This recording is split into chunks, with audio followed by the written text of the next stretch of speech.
You're listening to KIRO Nights. On the line right now, Stacy Joe Rost, broadcasting from Stacy Joe Rost's bathroom.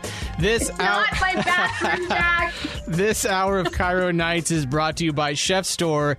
Stacy Joe Rost, as you know, as we talked about yesterday, I am having an existential crisis with my relationship to right-wing politics. And as a result of that, I found an article that said that a cult leader was found mummified and wrapped in Christmas lights in Colorado. 7 people have been charged. What? Yeah. What? So they are part of the Love Has Won cult, and they're facing charges after the body of their religious leaders group was found literally mummified. Her name is Amy Carlson. She was 45 years old, and they referred to her as Mother God by her followers.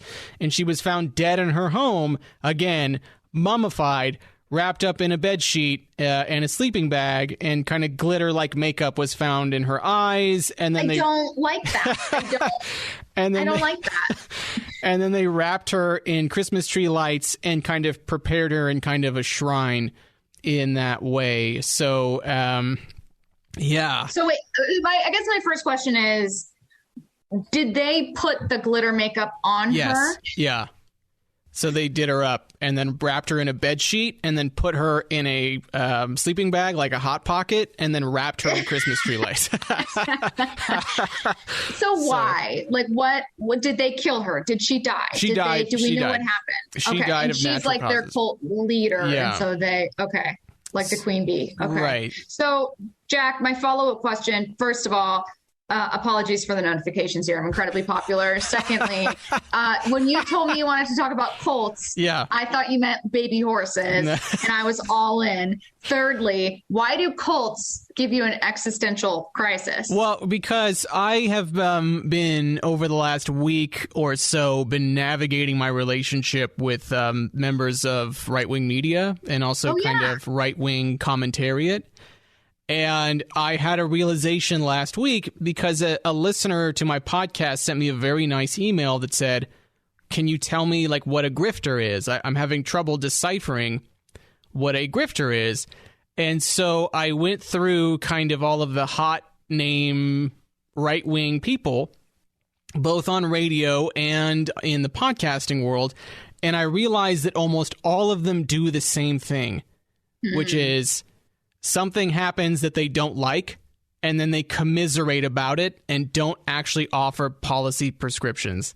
Yes. And I had not realized that. I'm sure I sound so naive. I had not realized that before ever. That it's not naive though, because the people that are really, really good at it, there's a reason that I'm seeing the link with cults. When you're really good at doing that, it is meant to not be noticed. Yes. And the people that are best at doing that get paid millions of dollars to do it. Not only that, but like there is a commonality in, I don't know if it's charisma. I don't know if it's just the way they deliver things, a belief they inspire in people, whatever it is. There are some people that are so good at doing it, they get hundreds and thousands of people to buy in. I mean, we have seen it in literal cults and also with people that, like you're mentioning, like grifters you're mentioning, that are just so good at doing it that it doesn't sound naive to say you didn't see it because they're so good. Right. And one of the things that I noticed was that I'm going through all these people and, you know, you can love or hate Rush Limbaugh, but one of the things that Rush Limbaugh did really well is he would say, this is the way that I see the Democrat Party, and this is the solution that I offer people. And generally the solution was like, get involved with your school board, get involved with this local official. Rush, for all of his, you know, again, I really kind of disagreed with a lot of the stuff that he talked about as far as culture war stuff. He did still at the same time actually offer people solutions, which is why I think he was so popular. Right-wing media now only does half of that equation. And they say, let's commiserate and let's complain, but let's not tell people to do anything. Yeah. And moreover, they take examples of things that are really, really, really, really complicated, like trans kids or abortion, things that need a lot of care and are very delicate topics. And they are dismissive of people in such a way that it's like, I no longer feel as if like the right is this party of kindness and empathy. And now it's like, well, let's sit and commiserate and complain about these culture war issues without actually telling people, well, what can we do in our communities to try to fix stuff? And it's like really cultish, sitting and complaining, not actually doing anything. And so this is kind of the thing, Stacy, Joe, just to continue our conversation from yesterday, where I'm like, what is going on with my former political leaning, where we're now like anti everything except for our feelings? Yeah, no, that is so interesting. But it's interesting because my perception based on the way that those issues are talked about now in those communities is that it's always been hands off, figure it out yourself. But what you're saying is there used to be a great avenue to say, hey, if you don't like it, advocate. If you don't like it, be part of the process. If you don't like it, do this. And that used to be a welcome part of that community. Yeah. And the idea previously, like, let's take the abortion issue. Previously, the idea in like right-wing politics was like, if somebody is in my immediate circle and they become pregnant, we're talking somebody over the age of 18. Yeah. The idea was that we would rally around that person and say, what can we do for you so that you can give birth to a healthy baby and feel in a comfortable scenario?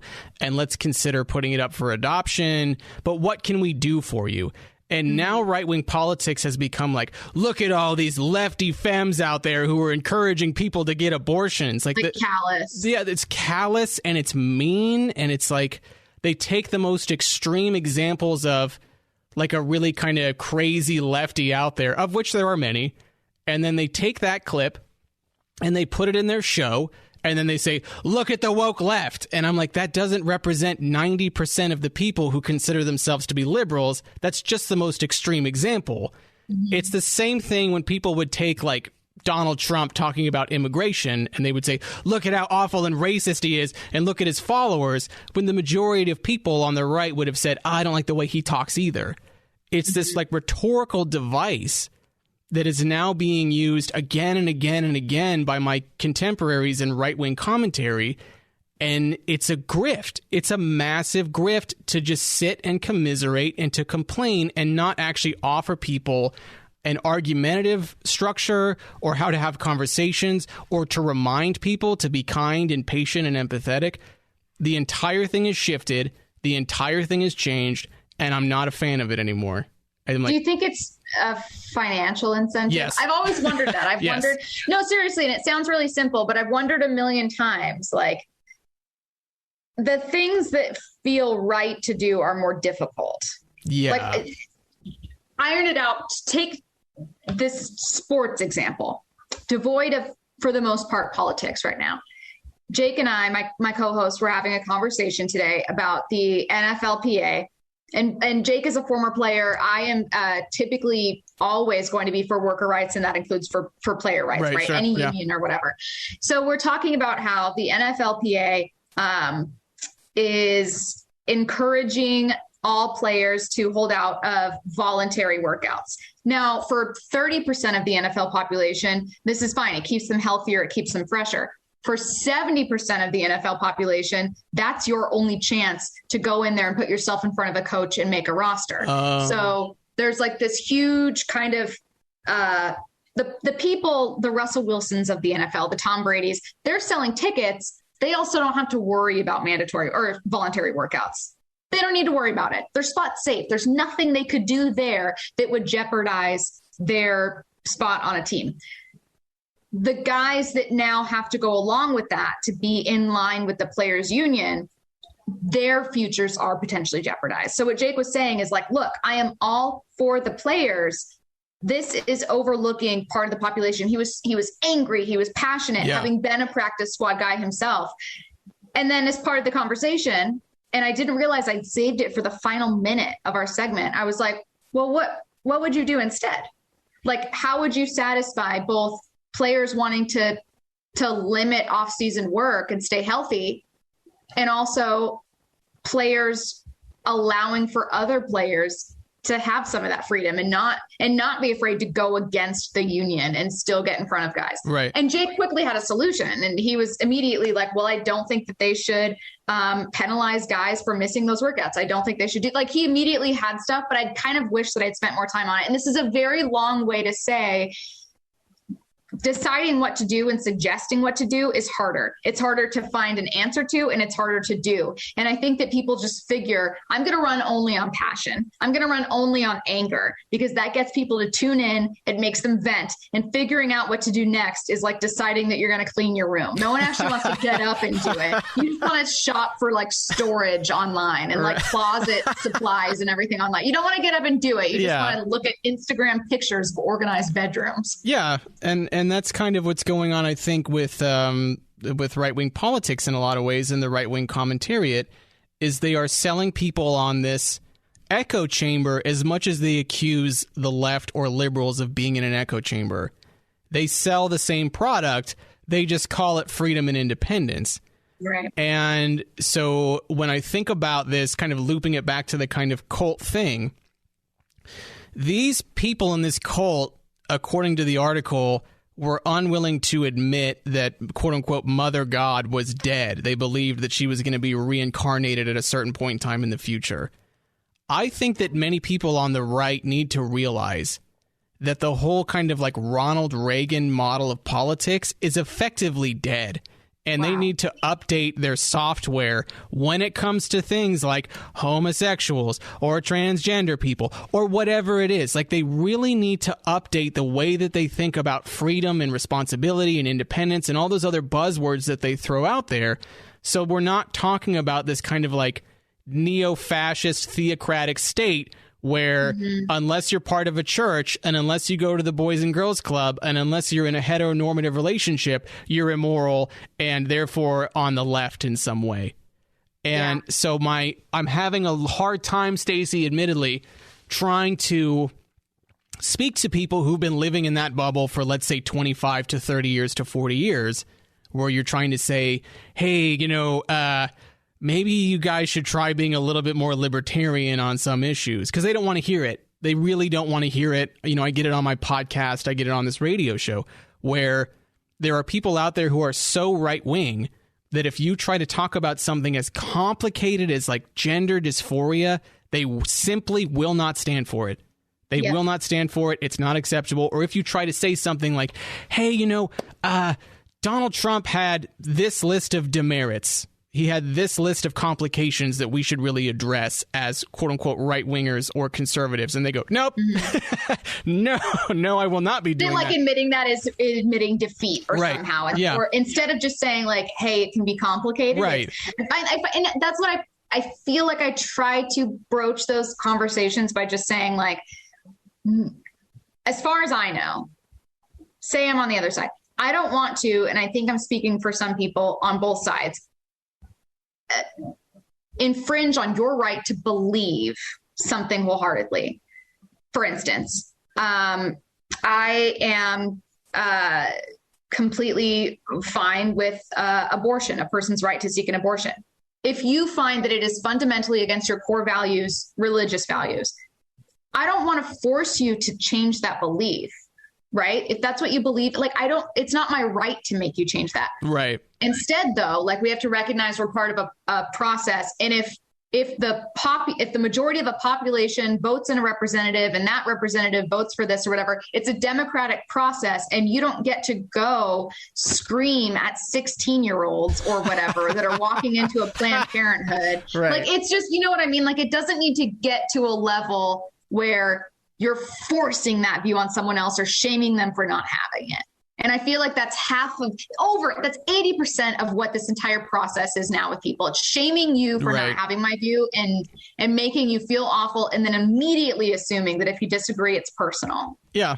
Yeah. And that's like, I used to think that was like solely kind of the far left wing tactic when it came to talking politics.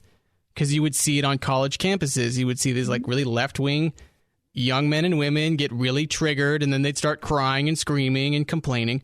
And now right-wing politics is effectively the same thing, but it's just dressed up in different language. It's dressed up in different language of, well, we're fighting against authoritarianism when we're fighting against fascism. And in actuality, I'm looking at someone like, I don't want to throw anybody under the bus. I don't want to name anybody. But there is a very popular right-wing commentator out there who his prescription for the United States is effectively a neo-fascist, totalitarian theocracy, which is like what they have in Iran. But because he does it under the guise of, hey, I'm just trying to protect your freedoms and I'm just trying to protect your rights against these homosexuals, it's like, dude, like, I don't know how you got to this point of kind of regressive politics, regressive conservatism. I don't know where you want to go with it because it's not popular anymore. Like, people know too many homosexual people. People know too many transgender individuals.